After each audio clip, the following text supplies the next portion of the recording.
All right, we're on. All right, what's up? Nothing much. The big difference is I'm fucking sitting here in an attic. This is an offline episode. I'm in an attic next to a fucking. I'm a white guy in an attic next to a fucking pressure cooker, and there's fucking. It's a fucking pressure cooker here in the fucking attic. So that just can't mix. A white guy in the fucking in the woods somewhere with a pressure cooker upstate won't end well. And Fuck, with a Coke Zero. damn, man, it's almost like one of those fucking things you see on like the Discovery Channel, or something. Those like wild bushmen of Alaska that live like deep in the woods, like and shit. Dude, not I for think nothing. The attic here isn't bad. I mean, like I said, the only reason I have to be here is because everybody else is sleeping. If I'm gonna be, there's no other spot. You know what I mean? I mean, I right. could do it outside, but dude, it's freezing outside up here. Now it's almost fucking. It's like I think it's almost in the 40s already at night. Damn, bro. You know what Yeah. the temperature out here is? Like literally today it was in the high 80s. Right now it's 76. Damn. Yeah, that's a big difference. Yeah. I mean, it'd be nice to have a little bit of cold, but sometimes when I think about the cold back home, I'm like, you know what? I actually got it pretty good, man. No, hell yeah. And especially up here, upstate, like I said, in the city, it's probably not as bad, but up here in the mountains, like, dude, right now, if you'd go outside, it's freezing. I mean, not freezing, freezing, but it's like, it's cold. All right, so listen, this may not include photos or whatever, and that's fine. There's a lot of story over here, and like maybe for some others that we can put up photos or whatever. It's not that big of a deal, but I kind of want to continue where I left off in my China story. I thought I wasn't gonna finish it, but this is personal to me, and I definitely want to finish it. Like it's something I wanted to talk about for many years. Absolutely, dude. Yep. All right. So I'm gonna pull up the photos while I'm doing this on my end, so the memories like kind of stick better. But I'm gonna like just to like sum up. I don't know if you remember what we talked about last time, but just to kind of sum it up. Fucking in the early 2009, I traveled from Japan all the way through Vietnam, and I ran out of money, and I went back to New York. In So that was from like January to March of 2009. I got back a little before St. Patty's Day, and I went back later that year in August 2009 to Beijing, and with that we already covered that episode, and I stayed there until I left December 2009 from Beijing. So after I left in like literally around Christmas 2009, I got to another city, a very very small city in China called Zhejiang, and I lived there until what was it, February 2010, and I left and I went to travel again. So that's kind of where I left off last time. Continue, sir. Yeah. And I'm just saying, if you have any questions or comments, you could stop me at any time, obviously. Absolutely. So, all right. So basically, I talked about why I left last time, and I left. I decided I wanted to travel, so I went through China, and it was fucking fun, bro. I was couch surfing. I don't know if you know what couch surfing is. Oh, yeah, I'm familiar with it. But you could tell other people who aren't. So anyway, couch surfing is I don't know if it's still a thing, but at this time in February 2010, this is when the Chinese New Year had started around that time. Um, I for one of the first cities I went to was a city called Hangzhou.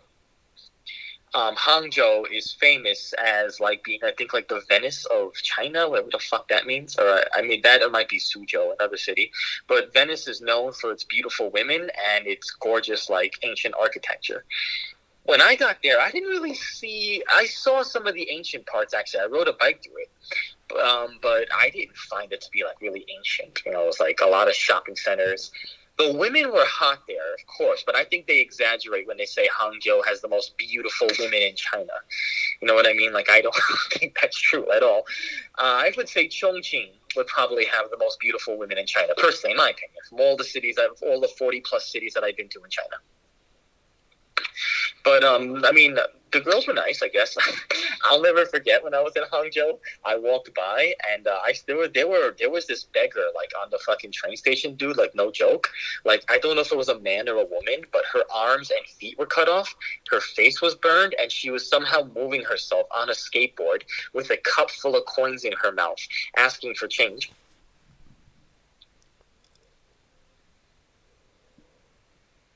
Can you hear me? Yeah, yeah. Yeah, so I remember just seeing that, and I just walked by. I really didn't say anything, but I remember thinking, "What the fuck?" I'll never forget another time.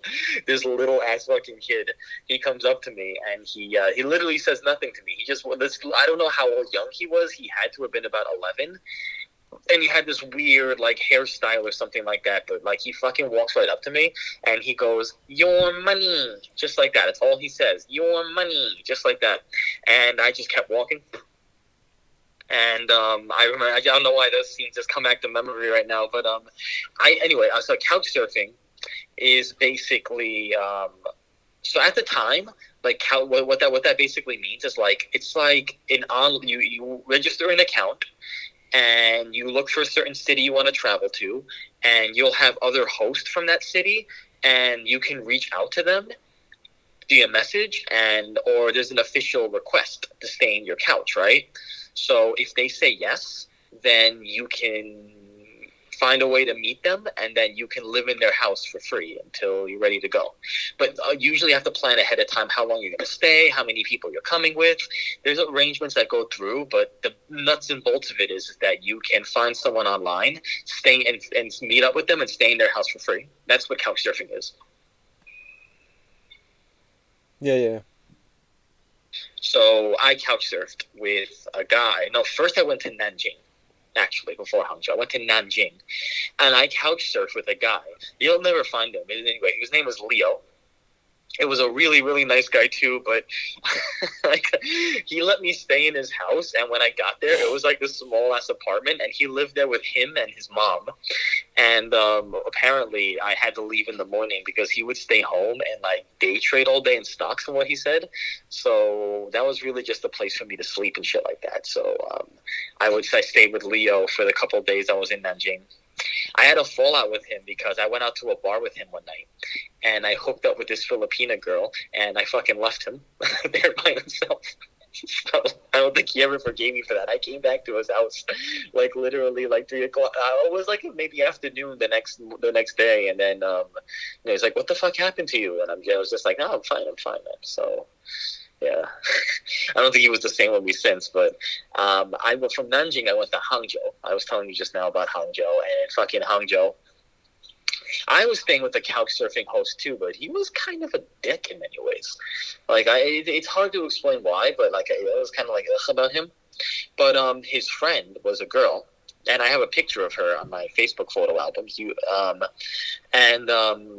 was really, really cool. Like she actually volunteered to take me out and show me the city. Like she wanted to do it to practice her English, but I didn't really mind. I was happy to like talk to someone because I was like by myself, and I really wasn't getting along with my couch surfing host. So she took me to like different places, and we rode our bike almost everywhere in the city. It was fun.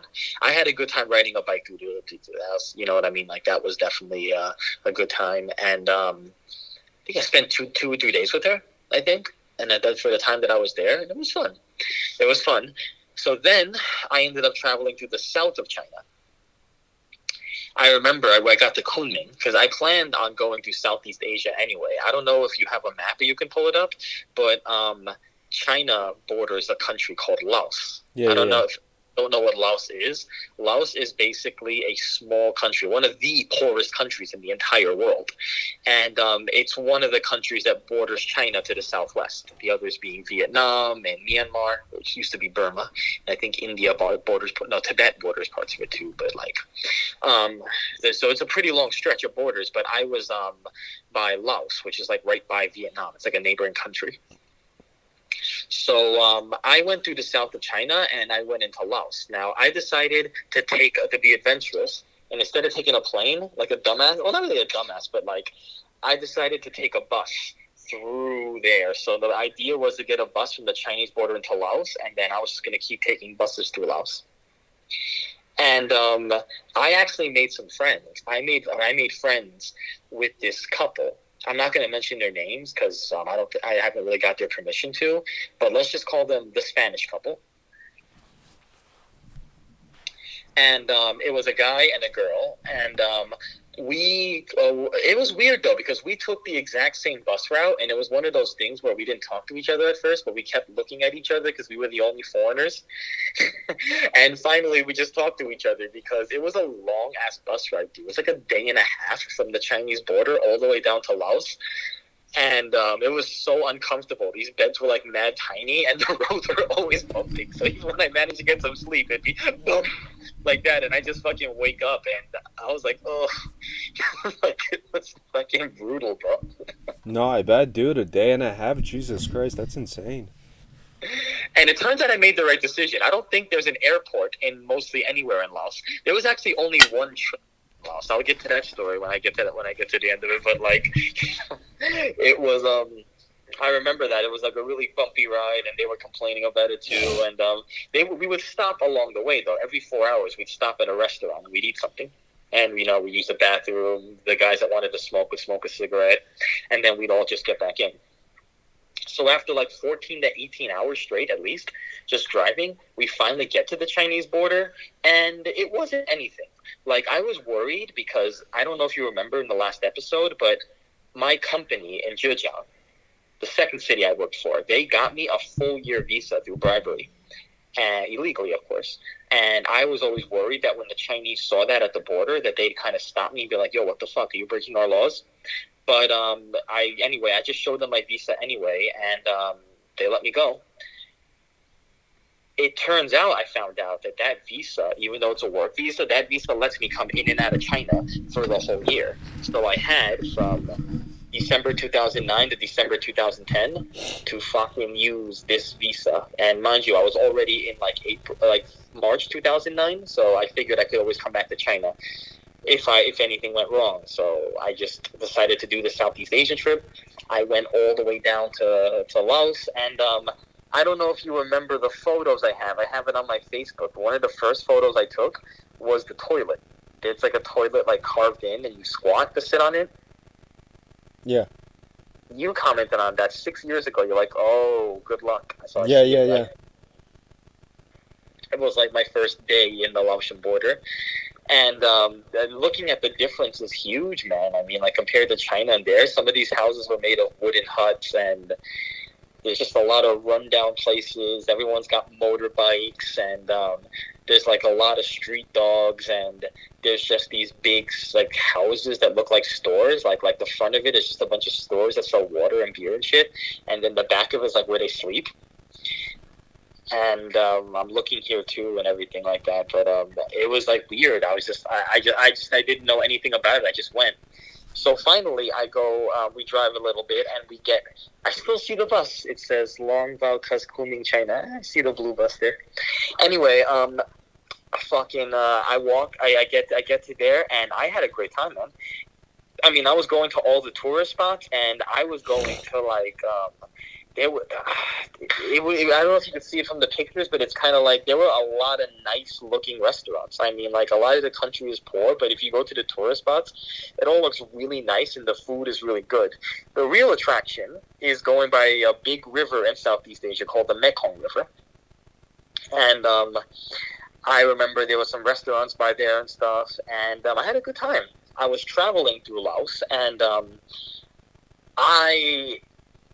I ended up, the first city I went to, Luang Prabang, it was called Luang Prabang, and it's a really ancient city. I would see a lot of monks, a lot of temples, and a lot of cute, charming-looking hostels and shit like that, and like a lot of the night markets and street vendors and shit like that.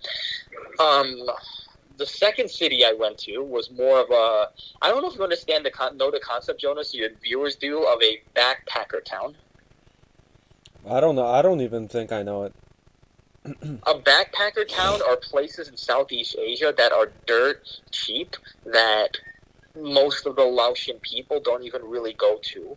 Only like Western tourists go there just to get fucking smashed. Because the beer is dirt cheap, man. It's like less than $1, and you don't have to pay tips, and you can walk around the streets over there and drink beer, and nobody says anything. Like, beer is plentiful, and you can drink, like, literally anywhere. And the people would just get fucked up, and the locals would hate it, but the only locals you saw there are the vendors, the people selling the alcohol, or the food, or the barbecue, or the fruit, or whatever it is they were selling. And it was a fuck fest, bro. I mean, like, there was just so many fucking young ass, largely white people, just getting fucking smashed over there, bro. And it was just like, it was fun, but anyway, a backpacker town is usually like that. It's a small town in Southeast Asia where only white people mostly usually go to get fucking smashed.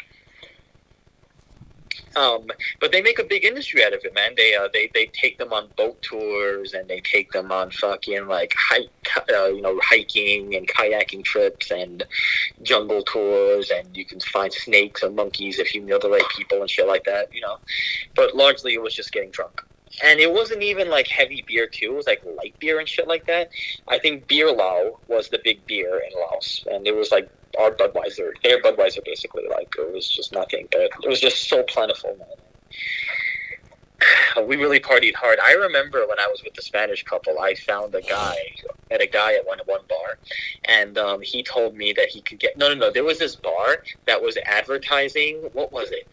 They were advertising a mushroom punch bowl. So what that basically means is, like, in the punch bowl, they would put, like, LSD components and shit like that, right? And the idea is you would drink from the punch bowl and you'd start tripping. Mm-hmm. So we all drank from the punch bowl. The couple did and I did. And fucking, they said they didn't feel anything at all, but I felt like I felt something, but maybe I was just drunk, and I was kind of, like, overreacting to the whole thing. But I remember I was pretty fucked up that night. And Well, did you feel anything different from being drunk? Did you feel any psychedelic effects, like visuals and stuff? not really. I just felt more excited than usual. Like, I was pretending to dance like a monkey in front of the fire because a bunch of people. There was a beach nearby, and a bunch of people lit a bonfire. And I was threatening to jump in the river, and then the Spanish guy had to stop me. He had to pull me back from it.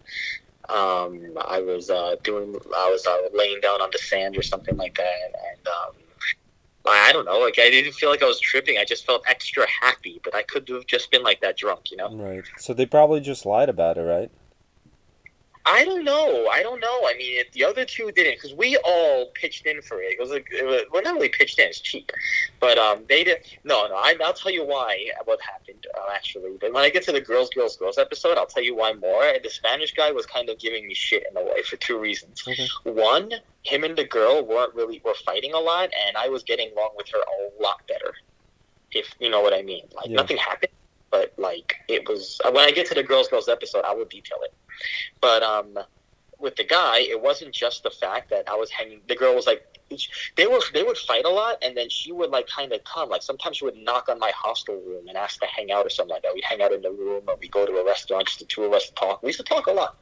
And she was kind of ignoring him because she would fight with him, and he would kind of get mad at me for that. And the second reason is because he went there on a really thin budget, and I had a lot more money than he did, so he would kind of not really make me, but ask me to pay a lot of things. So I paid for this punch bowl, basically, right? This so-called LSD punch bowl. I remember it was this giant ass thing. It was like a blue punch bowl, kind of, and we all had a straw, and we all took it at the same time. We took it all in the same quantities. So they say they weren't fucked up. So, I mean, I don't know if it was just me. I don't know what the fuck happened. But how is it advertised? It says, like, it's psychedelic in English, or is it? Do you see the mushrooms that they're putting? Have you ever taken mushrooms before? No, I'd taken mushrooms before prior, so I knew. Yeah. But I was already too drunk to tell, man. You know what I mean? Like, I don't know if that makes sense, but because we pregame, usually when in these kind of backpacker hostels, as soon as people have lunch, they start pregaming. So people start drinking 1 p.m., 2 p.m. easy, and they go through the whole night. So is it? And you were saying it's mushrooms, or is it LSD? They advertised it as, I remember how it happened now. It's coming back to me more, and I didn't look at it. So I remember we went to it. The reason we went is because like we wanted to. It was my idea. I was telling them, yo, let's go to the party with the most people because if anything, there's so many different kinds of people we can meet. Because I was telling them, like, yo, we're all travelers and they're not all just drunk fucks. You might meet some really interesting people down there. So let's just go where the largest crowd is. And the largest crowd was drawn to this place, and it said, oh, LSD punch. I remember it said mushroom punch bowl. So I went to the bartender, and apparently this bar was opened by like two Aussies or something like that. Yeah. And they apparently they found a way to put like the chemical properties into the punch bowl or something like that. And I kind of the girl was a bartender, the Australian girl. So she kind of sold me on that. Mm-hmm. And then I was kind of like, all right. So I bought the punch bowl for everybody. Right. So they're like, oh yeah, the locals, they can't read it, they don't know what it is, so don't worry about it, because this was a small ass fucking town, bro. You know, it was there was just like rivers and villages around, and only one spot where all the drunks were. You know, so it's kind of like there was nothing, and they're like, yeah, we bribed the police, or yeah, don't worry about it. They would say, mate, like, don't worry about it, mate. We don't pick up the police. We got that sorted. They would say that sorted, Nice. like. Their accents, but like I was like, all right, I don't know why, I just believe them. And it's just, anyway, I bought the punch bowl, we all drank it together, and I felt like I was tripping balls, and I had tripped on LSD and mushrooms before, so it didn't feel exactly the same, but I felt like I felt something, and apparently they didn't. So I mean, what else? I still had a great night. Mm-hmm. What happened? I think I danced with that girl, and I was making them dance. I'm like, come on, because they were just sitting there fighting, and they were like all pissed off. I'm like, come on, man, we're out here to have a good time. I was pretty much, if I didn't hang out with them, bro, believe me, they would have had a bad trip. They were fighting like left and right. I was like, anyway, she came to dance, and then he got mad, and he just walked somewhere else, and then it was just, forget about it. In the girls episode, I will detail it, but it's a long story. But anyway, we were out there. It was, I was going to say about that too, like, finally, we ended up going to the Capitol. I have a picture of her, actually. I won't mention her name, but if you look through the Laos pictures, there's only one, and that's her. But we went to the Capitol together. And when we went there, that was the last time we saw each other. Because at the Capitol the Capitol is called Vientiane. We finally got there around like April 2009, and it was Vientiane. And we'd already gotten kind of close, like, because he wasn't mad at me like the whole time. So even with the guy, I was getting pretty close to too, because I talked to him too. But anyway, they wanted to keep going down into Laos, and they were begging me to come. But I decided I wanted to live in Laos. They're like, what's the matter with you? You keep traveling. Because I was having a fucking good time. But for some odd reason, something said to me, yo, I really want an adventure. I want to live in Laos. I want to live here in this country. I want to know what it's like to live in a dirt poor country, to see if I could survive in this country. So I said my goodbyes to them, and we left. And I stayed in Laos. And this is where it gets really bad, man, because I was completely way the fuck off in terms of working. I just assumed that I could work as an English teacher in any country I wanted, bro. Not happening. Really? So I'm going to explain to you and anyone listening why that happened. So just to kind of make it quick, I spent a while looking for a job. Yeah. Hold on, Jonas. Can we take a minute break from it? I just need to watch my daughter for a second. Yeah, that's fine. Where's your what? Yeah, I'm interested to see what he's going to say, because I had other friends who went to Asia and Laos, and they were actually teaching over there. Yeah, so I don't know if I was looking at the wrong places. Hold on, honey. Hold on, I need to get something for my daughter. Oh, okay. Yeah, go ahead.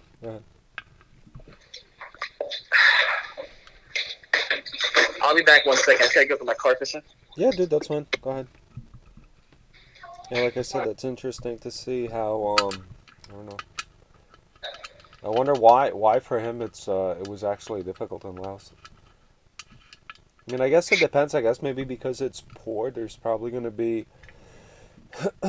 less less job opportunities over there or something like that. I'm thinking. I don't know. I guess we'll find out. And I wonder how it is nowadays. Still as bad. Had a friend. I think what Will he was in Laos and then Vietnam, or maybe just in Laos. He was teaching there. Should reach out to him and see. Inquire what the hell's going on with him over there. Compare both stories.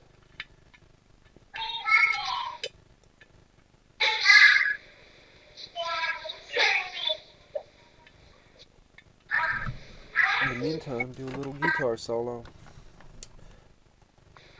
Do do do do down down down down down down da na na na na na na na na na da na da na da na da na da na da na da na na na na na.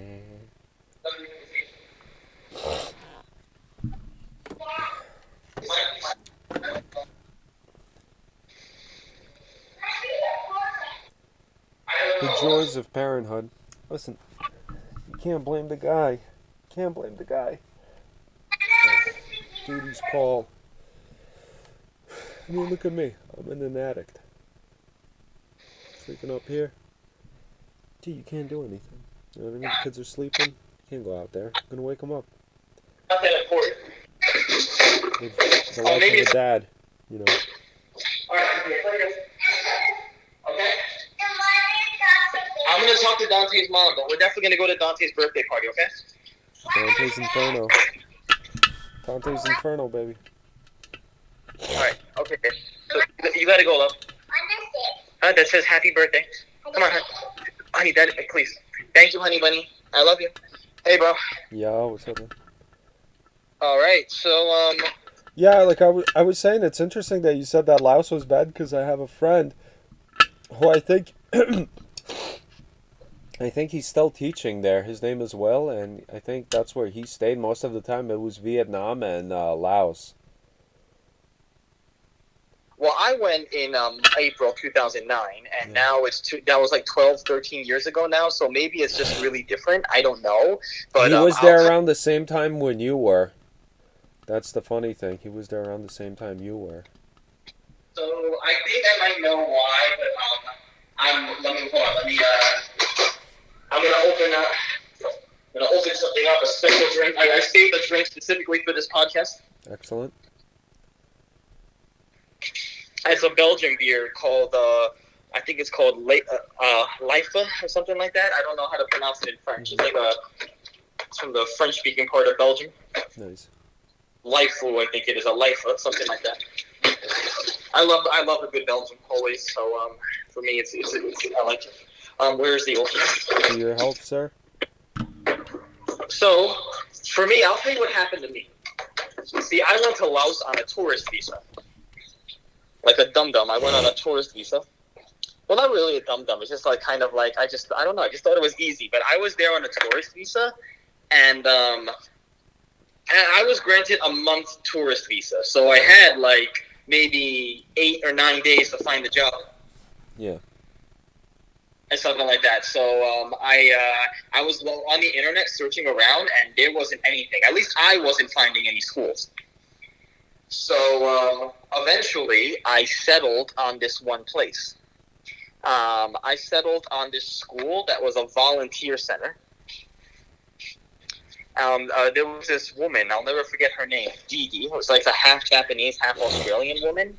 And I showed her my resume. I interviewed her, and I told her the entire truth about my resume. And she knew that I ran away on 2 companies the last year. So She was like, "Oh, I think you're gonna run away, so maybe you're not the right fit." And I begged her. I'm just like, "Come on, I've got no more money. I really want to live here in Laos." She's like, "Fine, but you have to work as a volunteer." I'm like, "Please, I have no money, and I'm teaching. Can you pay me for my work, please, please?" And I remember I begged her because by the time I got the interview, I was a couple days away, and I needed to get a work visa sorted. So she did say she was gonna pay me, and then she did say she was also gonna sort the work visa for me. So a couple days pass, and they said they're like, "Oh well, we can't do the work visa just yet. You need to go to Thailand and get another Laos visa, and then come right back." The problem is I had almost no money, but where I was right by the Thai border. So you know what I did, bro? I was like almost out of money completely. I fucking rode my bike all the way to the Thai border.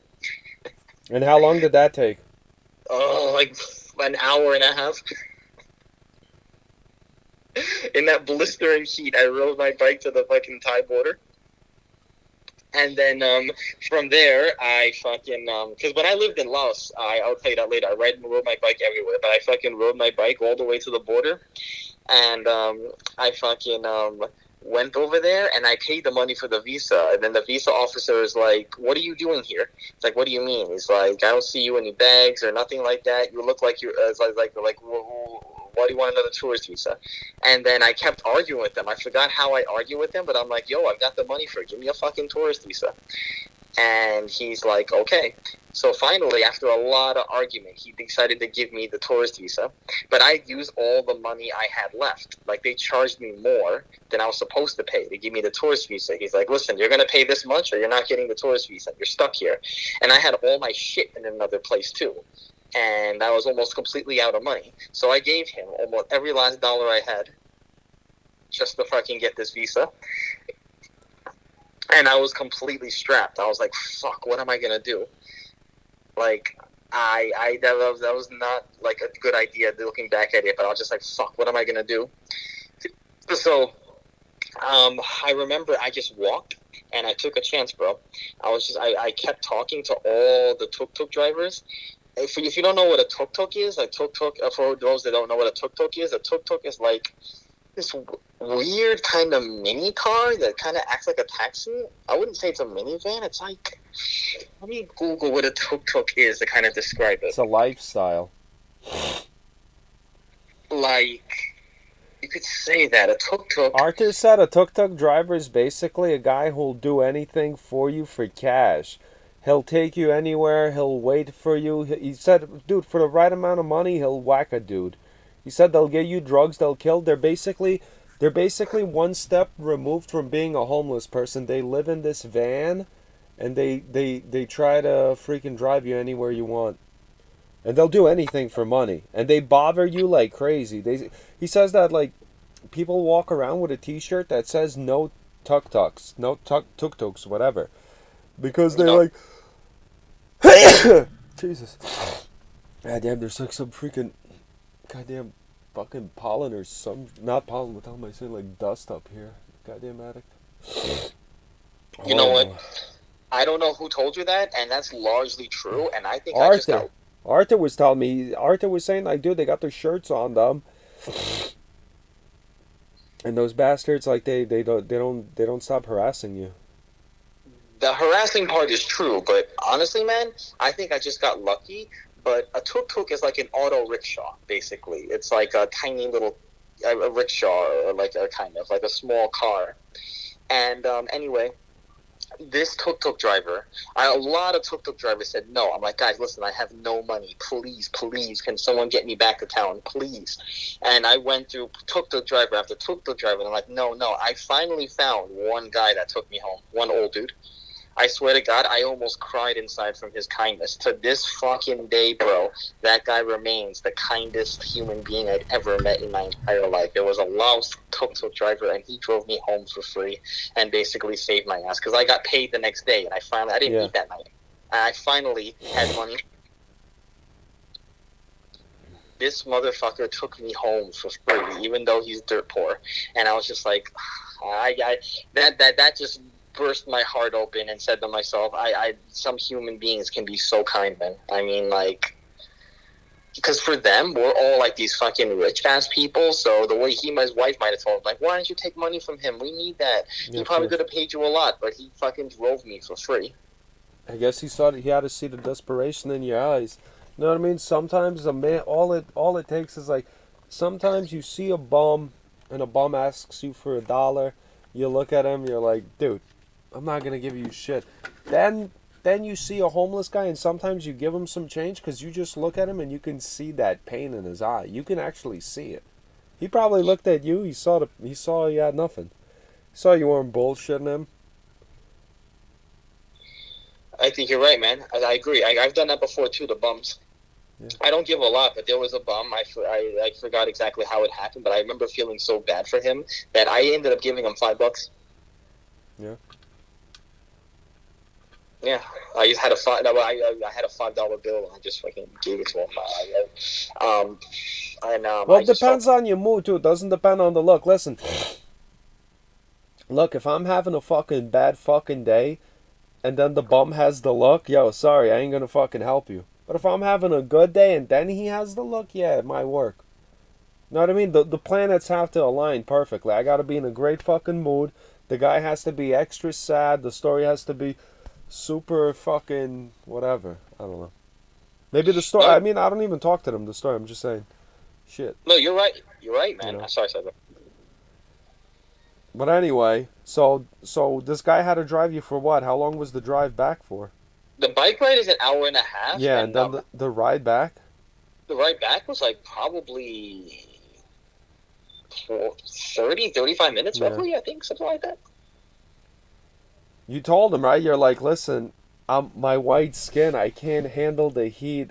It's too hard for me to ride back for free. You're going to drive my ass for free, motherfucker, and I'm not going to pay you. You're like, I'm a white man. I'm entitled to this heat. I can't handle it. You guys can handle it, not me. You're going to drive me for free, even though, and you're going to take my bike, too. I'm not fucking going back. I just remember, I don't know why. If I had the bike, I don't know why.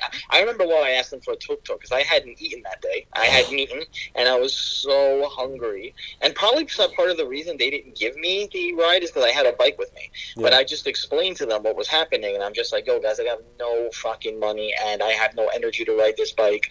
I have nothing, please. Because if the worst-case scenario, I could have ridden the bike back home, to be fair. Yeah. But, you know, like, it was just, like... I was looking back at it. It might have been kind of selfish of me to ask for the ride. I probably should have just waited. And then the thing, I was gonna ask money for food, but I didn't want to beg in the poorest country in the world, bro. Do you know how embarrassing that would have been? Why is it embarrassing, bro? They do it all the time. Fuck it. Do as the locals do. But do it even better than they do it. You can probably be you could probably be a better beggar than them. I'm assuming. Plus, you're American too. Like, don't give them money, give me money. You know me. You know I need money. You go to other Westerners, you could even talk to them. Go like, dude, I'm broke as hell. Dude, it just felt wrong. There's something about Southeast Asia that people don't tell you.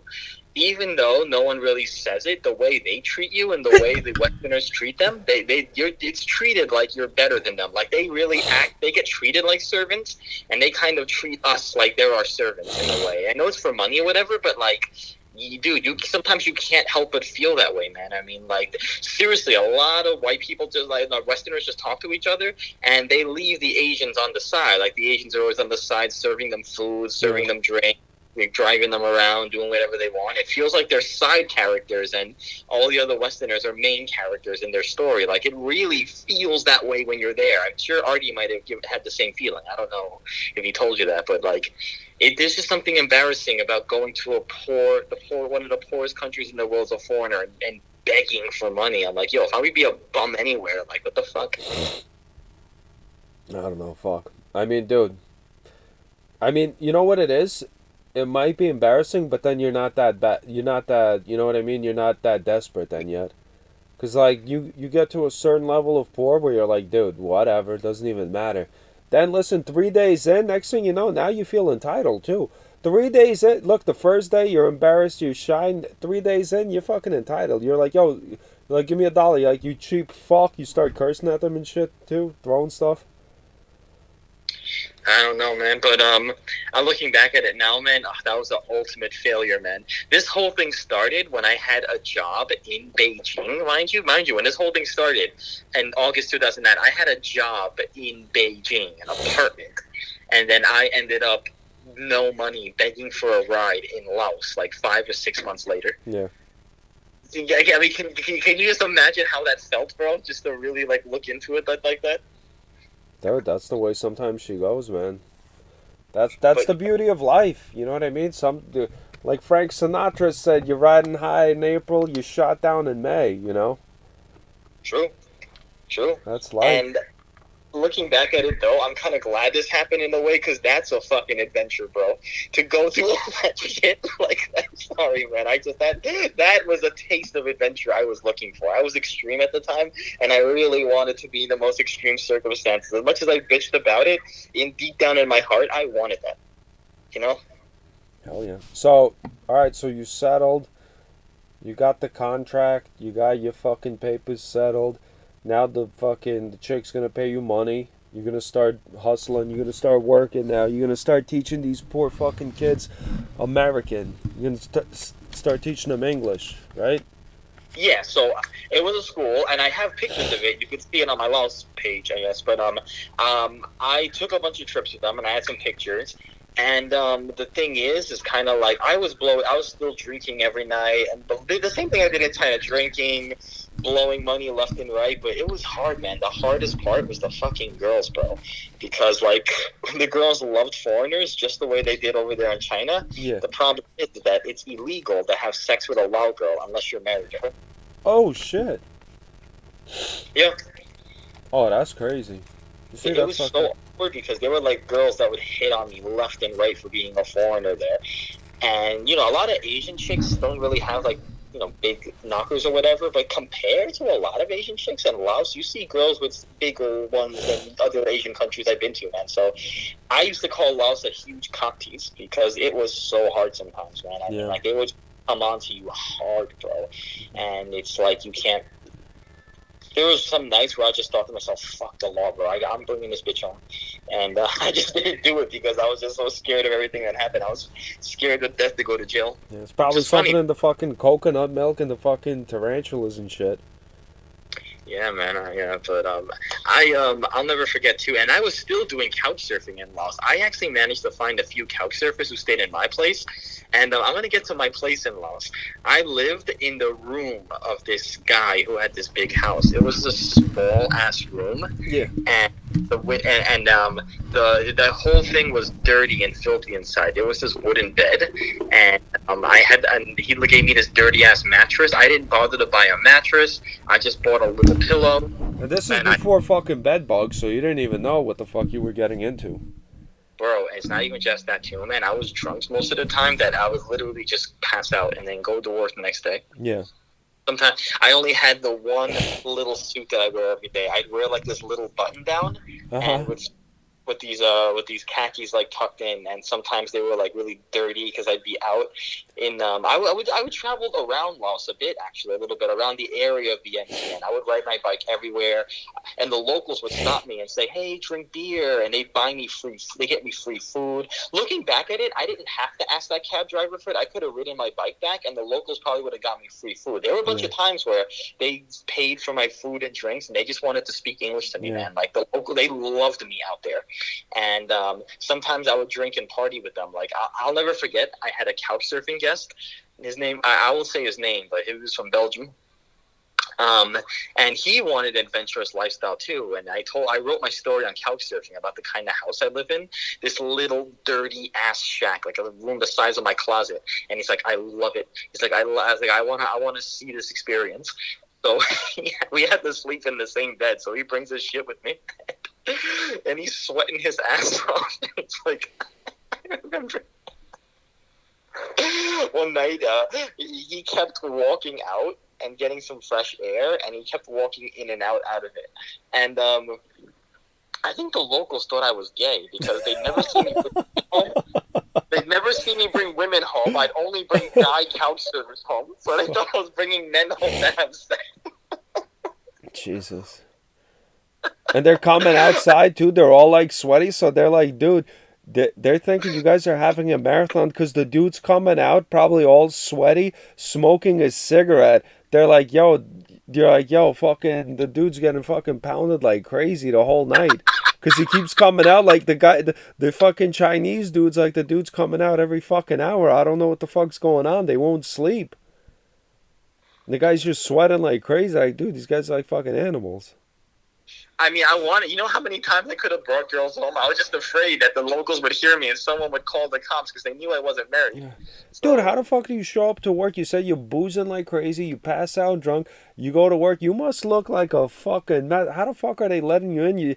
You're basically like one step removed from like a New York City bum. dude, I had the same clothes and I didn't know how to find a washing machine, so I wouldn't even wash it You sometimes. probably smell Like, it like would be like, fucking booze and sweat.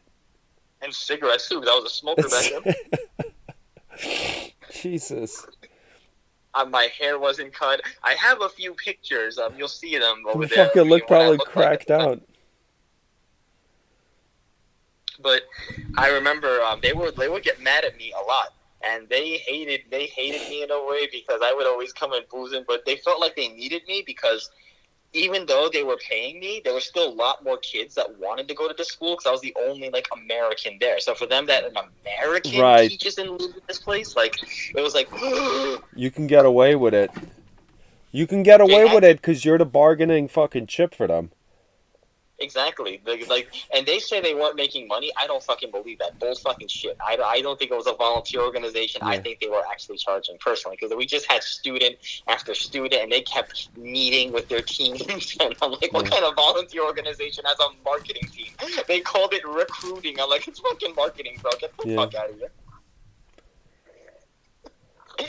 But they were hounding me a lot about my behavior, but I didn't see my behavior as anything wrong at the time. At the time, I had this idea that I could go where I want, do what I want. It's my fucking life. I don't fucking care. Like, I was only like, what, 24? Some shit like that? Yeah. That wasn't an excuse. Looking back at it, that wasn't good behavior at all. But anyway, I did what I did. And they were hounding me, and I actually left them. Because it didn't seem like they had a real promise to get me a visa. And actually, to answer the question about your friend, there was a student that I had that said that there's a school called VNTN College. Uh-huh. And VNTN College is usually a private school that hires foreign teachers. I remember even the lady suggested that I work over there. And I thought about doing that at VNTN College, and I forget why I didn't do it over there. Oh, and you want to hear something funny too? Remember I told you in Beijing I was dating a Thai girl? Yeah. We kept in contact, and she came to visit me in Zhejiang, and she came to visit me in Laos as well for 3 days. And I remember, actually, while I was in Laos, I was lucky enough to experience the Songkran Festival. I don't know if you know what the Songkran Festival is. No.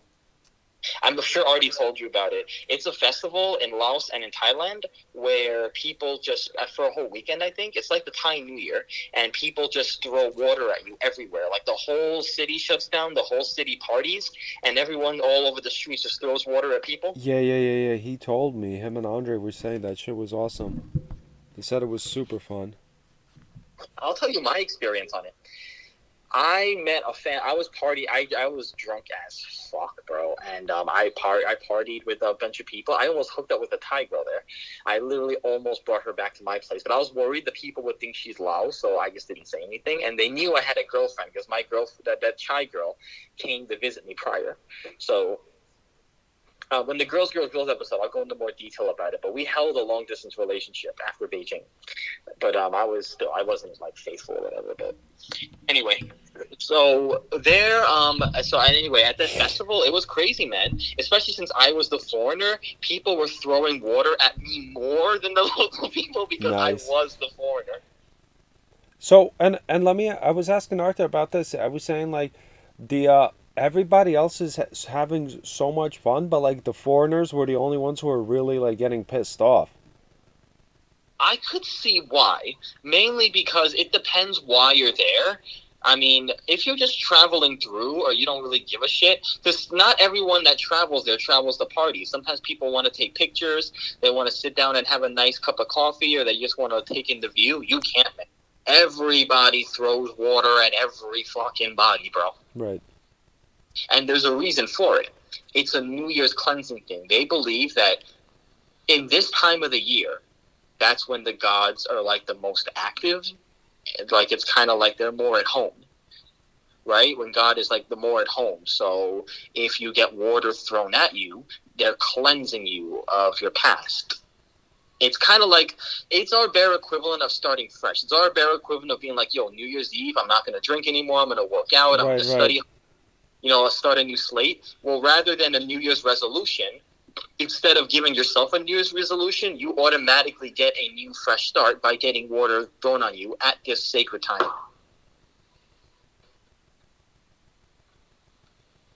So, like, if I were to throw water at you, that's like, yo, Jonas, I'm wishing you a new year, and I wish you a new year so much, I want you to start off on a fucking clean slate. And literally, with water, I'm cleansing you of anything bad you did. I don't care who you are, what you did, bro. You're a brother to me. I'm going to throw this fucking water bucket at you, and you're going to be wet, but you're also going to be cleansed physically and spiritually, and you get a fresh start. That's how they look at it, from what I gathered while I was there. Because I talked to some people about the festival, like the local people. What's like the best weapon to have there? What people do? Does anybody come out with like a fucking fire hydrant hose and shit? Like go like all hardcore? Dude, I remember the teenagers were fucking throwing water balloons at people. Nice. Like, water balloon seems to be the heaviest arsenal over there, man. But I've seen people use hose. I've seen people use sprinklers. I've seen people water use guns, right? Yeah. I've seen fire hydrants, but water bottles are hurt the most, bro. The one teenager fucking nailed me, like, right in the fucking ribs, AJ, with a water bottle. That shit hurt, bro. He's a tiny, skinny-ass little fucking teenager, bro. That kid went boom. Right. Wait, what the hell? He threw the water bottle? That thing didn't even burst? No, he threw a water balloon. Oh, balloon. I thought like a water bottle. I'm like, dude, what the hell? I'm like, dude, how's that even? I'm like, that doesn't count. That's like a scumbag. No. He threw a water balloon. Yeah, gotcha. I thought you said a water bottle. I was like, what the hell? It was this thick-ass water balloon, and he hit me right in the ribs. It was like, it was a pinching sensation, man. It just fucking popped the shit out of me. And I was like, damn, bro. Probably got a lot of joy out of that. Did you get anybody really good? I don't remember. Well, not really. No, for some reason I always miss a lot of the time. But I would just throw water at other people too. They throw water at me. I got a big bucket. I would fill it. I would just throw it at people. Mm-hmm. I remember during the Songkran festival, I'll never forget. I moshed with a bunch of teenagers, but they weren't. They were kind of pretending to mosh. They weren't really hitting anyone. Yeah. And they were smoking weed too. They were passing a blunt. I swear to God, bro. And they passed it to me. It was like it was a roach by the time I got it, but I just smoked like one or two of it. And I'll never forget, there was a truck of white people. I don't know why this comes out to mind now. And they played the song, "There was nobody but you." I don't know if you remember that song. No. It's like this Korean song, and they sing in Korean largely, and they go, nobody but you. If I play music, can you hear it on this podcast? Yeah. All right, I'm gonna play the song that they were playing. Let's hear it. Hold on, nobody but you. It's definitely Korean. Hang on. That's what I would use, a spray bottle. It's got to be this one. That's what the Pope uses.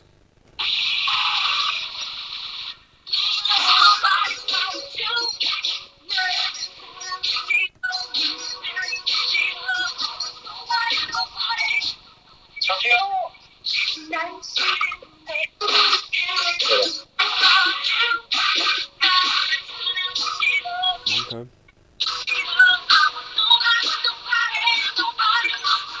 I remember that song was played a lot that year during the Songkran Festival, and that had to have been May 2010.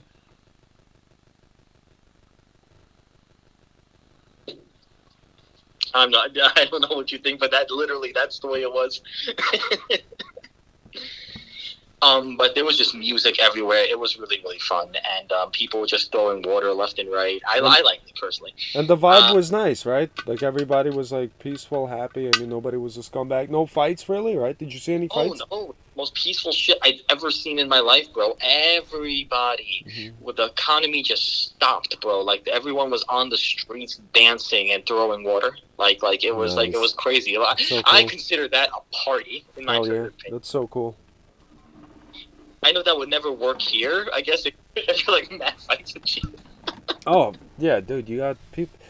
Cause dude, some guy would go like over the top. Somebody would do like that's what I was thinking. Somebody threw a water bottle. That's what they would do. They would just start throwing water bottles at people's heads and stuff. You know what I mean? Just glass bottles. Next thing you know. Yeah. I got you. It's just, it depends, but Yeah. I don't know I don't know what the difference is over there because even in a lot of these Asian countries, bro, you don't really see crime like you see over here, man, where they fuck you up and they just take your money and shit like that. It's Well, not the like same thing. that. Arthur was saying the same thing. He said, "Look, he said, dude, they might be poor as hell, but he's like, that's the one thing in the Asian countries, like there's like no crime really there. He's like, it's crazy. He says like you go to South America, he's like, dude, they're poor, but they'll like rob and kill you. In America, they're poor, they'll rob and kill you. In Africa, they'll rob and kill you. In Asia, I mean, in Europe, same thing. They'll rob and kill you. You know, in Asia, it's just like they're way more peaceful for some reason. It's I don't know how that actually happens. Maybe because we grew up in New York and we don't understand that concept. But no, but I'm excuse me. telling you, it's like it's in South America too. It's in Africa. It's in Europe. You know, it's. I guess maybe it's cultural or something. I don't know. I mean that, and this is the kind of the beauty of travel, and this is why I love travel. Because if anything that travel teaches you is that the things you thought are not possible are possible. Right. Now, when people tell you that, they think it's a magical thing, like, oh, I'm gonna see flying monkeys or something stupid. Like, no, bro, it's the small differences that make the differences. But those small differences are so what the fuck that it makes you think like, yo, this isn't a story someone told me or something I saw on a YouTube vlog. Like, this is real as you and I are, Yeah. bro. And I'm seeing this and I'm experiencing this and now I know this. And it's just, it makes me think like, this is possible for people. I don't know why it evades most of the world and not this part of the world, but like, it is a possibility among human beings. And I was glad to have experienced that firsthand. Nah, dude, hell yeah, I bet. Same thing with the Color Festival. Probably pretty similar in India. I mean, like, it was a nice feeling to know that, and then a lot of this stuff restored my faith in human nature.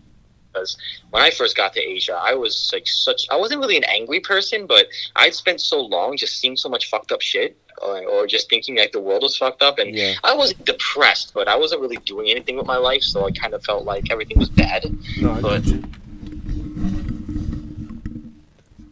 I would just see all this shit and all this it's good stuff too, and I'm just kind of like, yo, there are more possibilities than I thought possible. Yeah. And that's why I did all this, and it felt worth the risk and the fact that I gave up everything just to see the world. And to this day, I don't regret it. Hell yeah, it seems like you fucking miss it, man. I do. I do. But anyway, by the time this whole series ends and when you hear why I'm ready to go home, then it'll be more clear to you that I did make the right decision. Mm-hmm. But anyway, after the festival, I got tired of Laos. Not really tired of Laos, but I just couldn't find any other job but this job. Or I don't know why. I don't remember. You know what it was too? It just felt so much of a hassle to live in a country this poor, and I started to miss China towards the end of my Laos stay. So I wanted to go back to China, and I remembered I still had that valid visa. And my girlfriend at the time kept asking me to go back to China. She had moved from Beijing to a city called Dalian. And that's the next part of this episode, Dalian.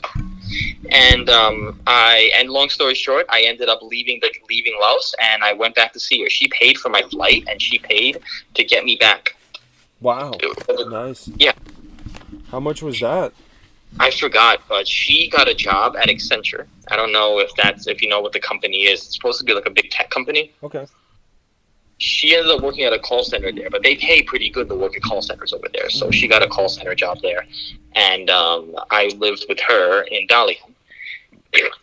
And in Dalian, we lived together from like May 2009 until I went back home. No, that was May 2010. My bad. May 2010 when I left Laos, and I stayed there till November 2010. And I'm going to summarize Dalian because it's largely uneventful, but when I went back to Dalian, I had a hard time keeping a job because lots of companies, apparently there was a law in China where only the company that hires you can get you their own visa. Like, I thought I can use the visa from the last company to work at this new company in Dalian.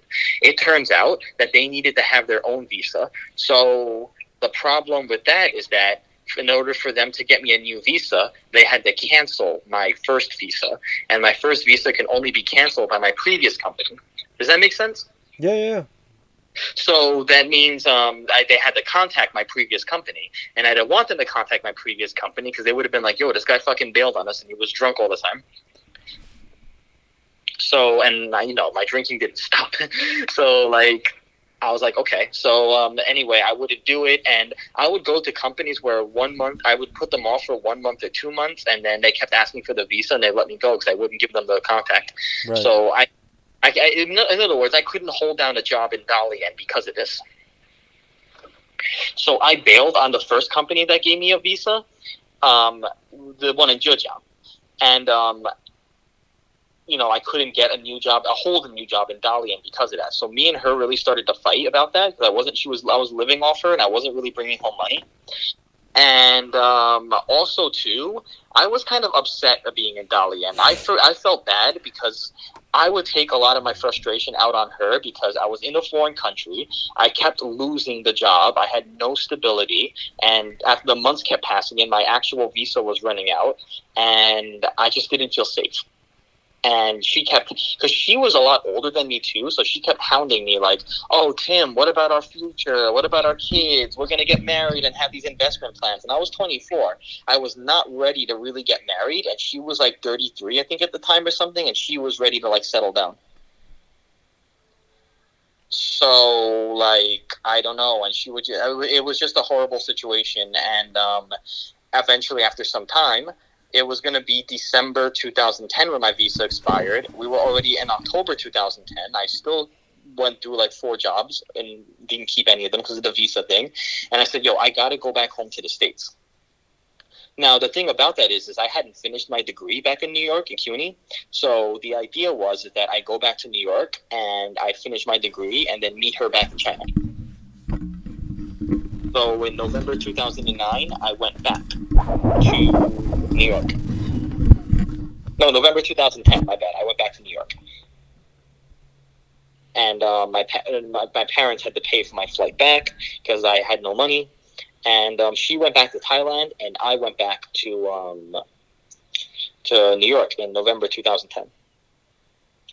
And I don't want to talk about that year because not much happened, but basically from November 2010 until August 2011, I just went to university and I didn't really work. Mm-hmm. And it sucked because I wasn't making money. I wasn't doing anything. I was just hanging out with the same fucking kids that I grew up with that did nothing. So, and I was, and when I get to the Girls episode, you'll see it. But when I got back to New York, I think it was because I was bored and I wasn't doing anything. Because when I got back to New York in November 2010, she wanted to break up with me. Mm-hmm. But I said, no, please, I love you. Don't break up with me. Don't break up with me. And I was going to try to go back with her because I felt bad that she flew me out to Laos. Right, She right. saved in the situation and she put me up in her home. She tolerated my bad tempers and my drinking and, me not having jobs. And it felt like for her to go visit me in Laos, for her to go visit me in Zhejiang, for her to put up with me in Dalian, I felt like she actually loved me. Yeah. So I thought to myself, yo, maybe I made a big mistake doing all this, and maybe I can actually go fucking see this girl. So that's why I couldn't really stand being back in New York, because I kept thinking about going back to see her. We kept Skype chatting and long-distance relationship, but it was not the same thing. Our time zones were different, and there became less and less to talk about, because I wasn't doing shit, and she was working all the time. So Right. That makes sense. And I don't know if you remember that time, but I was making a lot of emotional posts about her and shit around 2011. You probably don't remember, but I used to do that shit. Mhm. Anyway, August 2011, I go back to China. And I would stay in China for the next 4 or 5 years, and these years turn out to be the most fun I've ever fucking had in my entire life. The Nice. best years from 2011 to 2015 were the best years I fucking no 2011 to 2016. Uh-huh. And I met girls, I met people, and I just, oh my god, I can't wait to talk about it. But I don't want to get into that part because I feel like I've already talked a lot, and I don't want to like overwhelm viewers with information. Yeah, that's fine. We can break it up.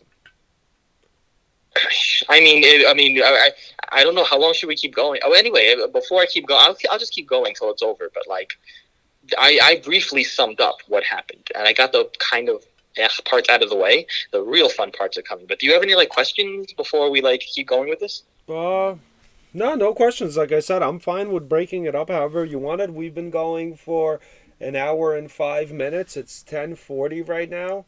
You said at 11 you got to do something. Well, at 11 my time, which should be 12 your time. Oh, okay. Gotcha. I think at 11 my time I'm going to be done though. I don't know how much I can keep going because I'm getting tired. Right. I'm sorry. I didn't mean to exhaust you by keep No, talking. no, dude. It's not you. You got to understand. Same thing. I work in construction. I wake up at like 4 a.m. So we wake up earlier than like people 9 to 5. You know, people 9 to 5 they work 9 to 5. We're Mhm. working from freaking like depends like 6 a.m. Sometimes it's just horrible. We're early risers. Go to bed early, but listen. But like I tell everybody else, I'm like, look, if you want, look, I want to do a podcast, right? Because I want to do a podcast. Guess what? I gotta sacrifice something. And sleep is something I get to sacrifice, you know. I mean, now I'm off. I'm off of work, but even when I was working, I would sacrifice sleep to get it done because to me it was important. I'm like, I know I don't have on the books. If you look at it on paper, I'm like, I know I don't have the time to do a podcast, but I'm like, dude, it's something that I'm passionate about. I enjoy doing it. It's something that I like doing, so I'm gonna find a way to do it. Cool. Yeah. So, I mean, if you want, I can just keep going, or if again, Yeah. if you. Keep going, man. All right. So anyway, I'm glad I summed it all up because that's a relatively boring part. But I swore I'd tell my entire story, and I'm glad I'm doing it, man. But so we're now at August 2011. All the bullshit aside, I fucking left New York again. Now, what I did instead was I shifted my degree program to an online program. So CUNY let me finish my college What did credits you online. tell your parents when you went back? By the way, what did you tell? What did they say? What was your parents' reaction to when you came back? Were they happy for you? Or are they concerned? They're like, dude, what are you nuts? What are you doing in China? What the hell is going on? I mean, in Laos and whatever. How were they reacting to it? Well, they didn't know any of this. Everything that happened just now. This is the first time I've told anyone this. Like Gotcha. literally, this podcast. I told them that I lived a year in China and it was fun, and I met a girl, and we had now Right. a relationship. I didn't, excuse me, go into all those kind of details because it's not like it was. I was embarrassed at it at the time. I was embarrassed of a lot of this shit, but now I have the confidence to talk about it. Yeah. And but so I told them because I was pining over this girl, so I told them like I want to be with her in Asia. So like I told them like please just give me one more chance at this. I just need another. I told them another year, I think, even though I had no intention, and I'm just like please let me just go back. So they paid for me to go back and they gave me some money to do it. They were pissed about it because they're kind of like you already did your Asia thing. Why are you going back? Like, what the wrong with you? But It's like fucking Leonardo DiCaprio on the beach when the mom calls. I don't know, mom. Maybe a year, two. I don't know. It's like when you oh coming man, back? bro, do you remember this song? I think you know this song. Let's see.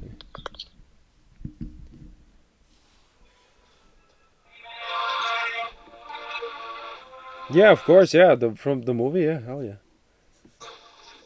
Oh man, I just that song inspired me to go. Not just because it came from the movie, but like I just talked to them. I remember I talked to my parents about it. I'm just kind of like, listen, just please let me do this. So my dad. Eventually, I talked to my dad a long time, and my dad saw I was kind of depressed. I was just sitting in the house. I Yeah. wasn't doing anything. I wasn't working, and he's just kind of like, oh, yeah, I know. My dad's got a very, very good heart. I love my dad, and I think he just felt sorry for me. It's like, hey, listen, man.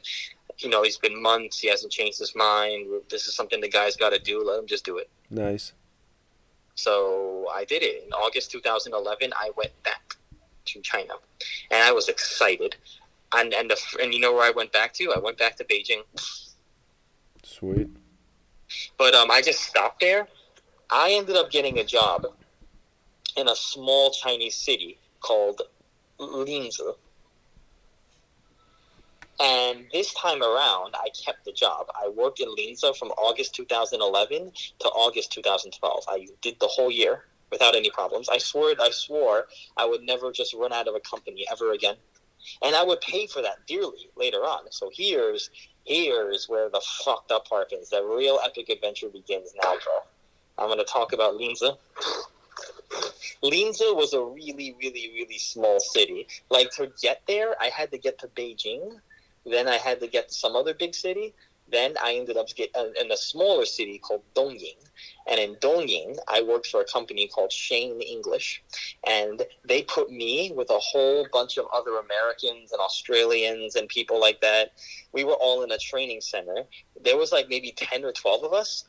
And this South African guy who lived in Dongying, he would train us, and there was a bunch of people there. There was some weird ass fucking people there, bro. But Weird how? no, there was this Irish guy. He was like really fat, and he would wear clothes like smaller than him, so you'd always see like his shirt, but no one really said anything. And if you think I talk fast, he would talk really, really fast. Like, he would try to be funny in a way. Like, when someone's talking, he'd interrupt and be like, oh, like I don't know how he did it, but he would talk really fast. And he would make, like, a joke, a stupid, weird joke that no one understood, and everyone would just stare at him and then, like, with crickets, and then, like, go back or something. Right. But, there was, I remember, there was this weird guy named Muzz. Like, he was from England, and he had this fucking punk 90s punk rocker hairstyle and shit like that. And he would always argue with the Chinese guy over money because he would blow his. Oh, I remember in Dongying what happened. One of the teachers got arrested because he got drunk in a bar one night, and he fucking got driven home, and then he got into an argument with the taxi driver because he thought the taxi driver ripped him off. So he just straight up knocked out the taxi driver. Holy shit. Like, he laid the fucking guy out cold, and the guy just walked upstairs, and the car was running, like, the two doors were open, and this dude was just laying on the fucking floor. So and someone called the cops, and they fucking arrested him.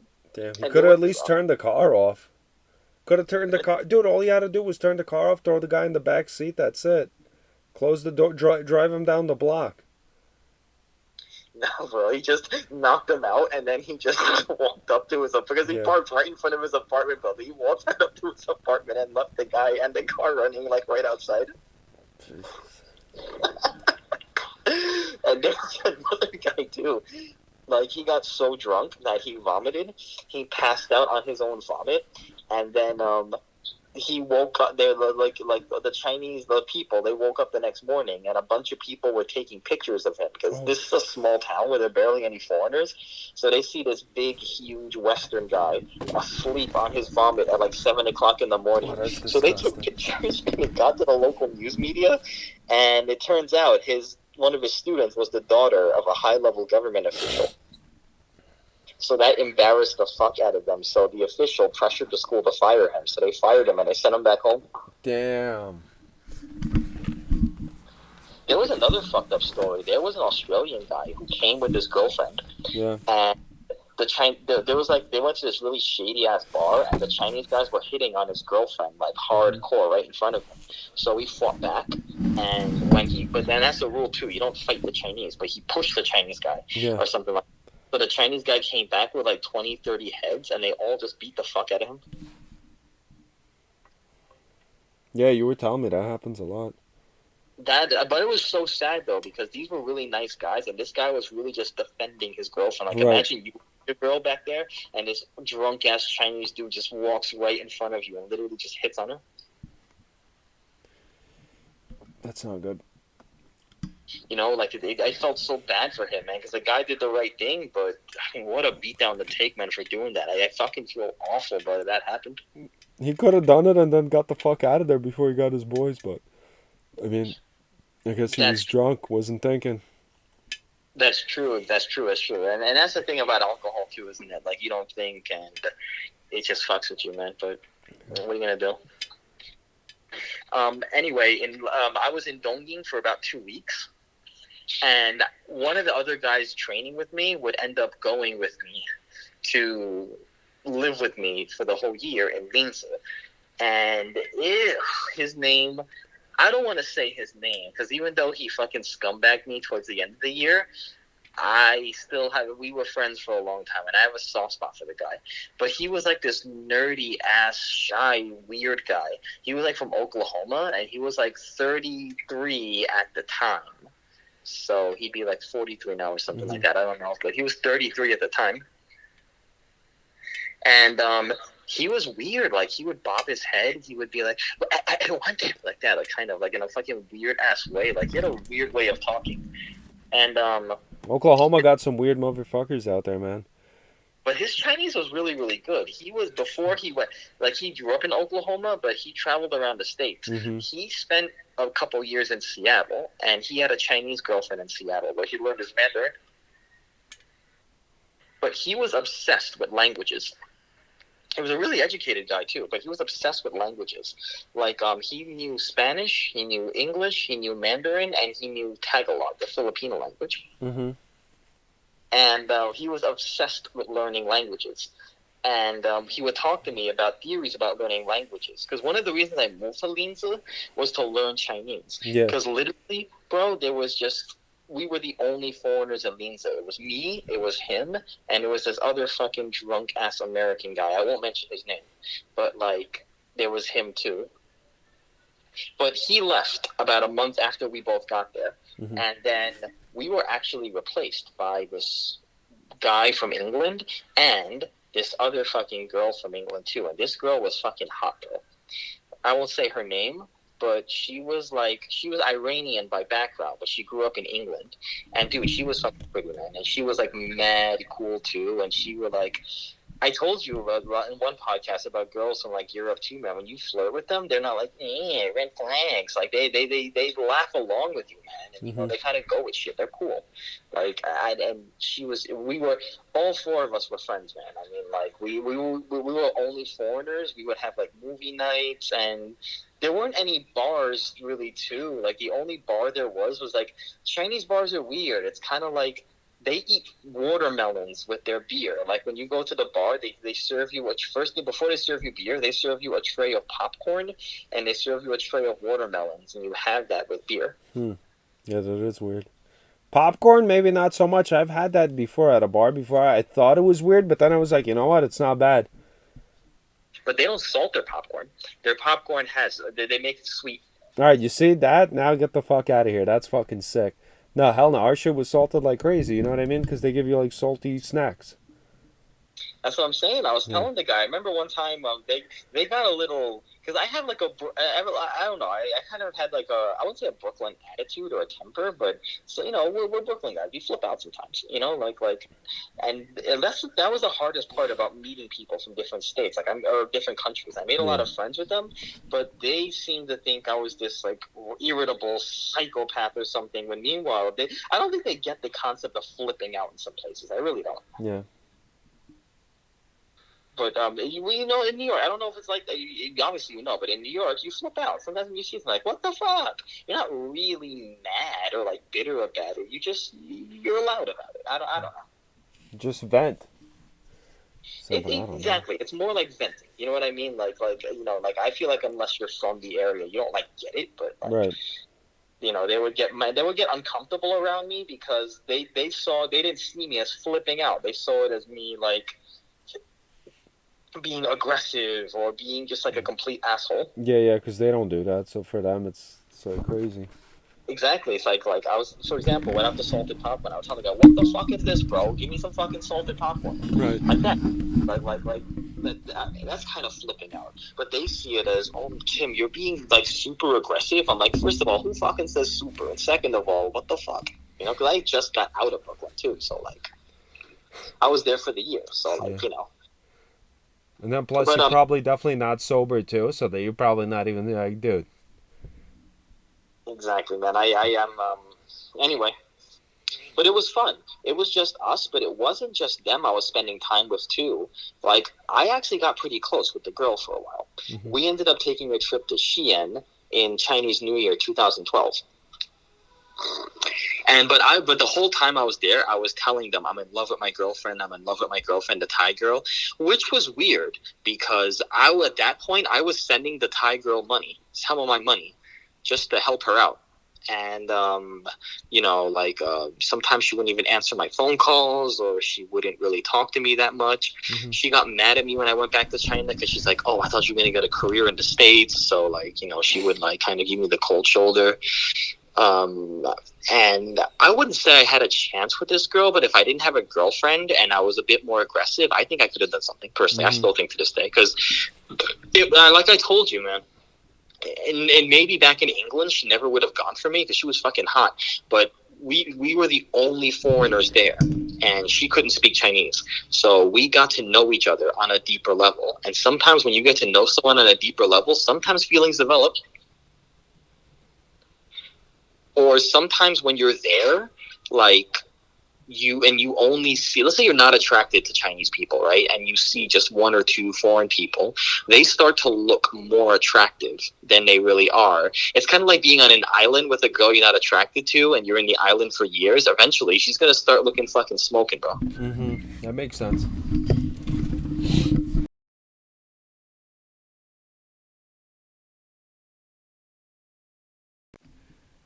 Hold on, let me see what happened really quick.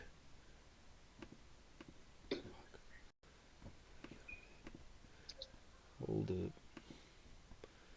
Goddamn media capture.